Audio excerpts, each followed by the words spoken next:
আজি এই পবিত্ৰ অনুষ্ঠানত অংশ ল'বলৈ পাই মই অতি ভাগ্যৱান বুলি ভাবিছোঁ আৰু বাথৌ ধৰ্মৰ যি গভীৰ আধ্যাত্মিকতাৰ বাণী সেই বাণীয়ে সমাজৰ প্ৰতিটো অংশলৈকে বিয়পি যাওক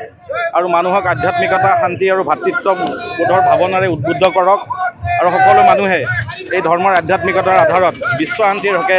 সমাজৰ একতাৰ হকে যাতে কাম কৰি যাবলৈ অনুপ্ৰেৰণা পায় তাৰ বাবে মই কামনা কৰিছোঁ আৰু সৰ্বশক্তিমান গৌৰাই বাথৌৰ ওচৰত মই প্ৰাৰ্থনা জনাইছোঁ।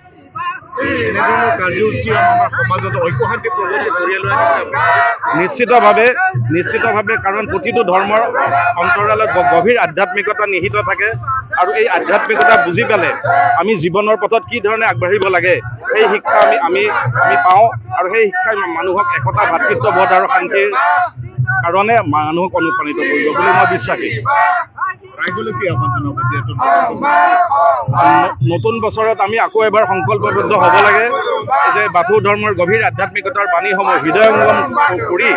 সেই সৎপথেৰে ধৰ্মৰ পথেৰে যাতে আমি সকলোৱে জীৱনত আগবাঢ়ি যাব লাগে আৰু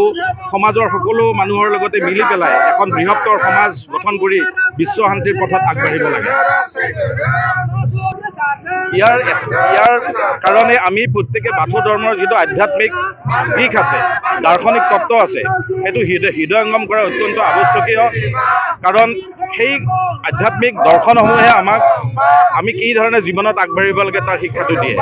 গতিকে এইটো যদি আমি ল'ব পাৰোঁ আমি নিশ্চয় বিশ্ব শান্তিৰ কাৰণে এখন সমাজ হিচাপে আমি আগবাঢ়িব পাৰিম।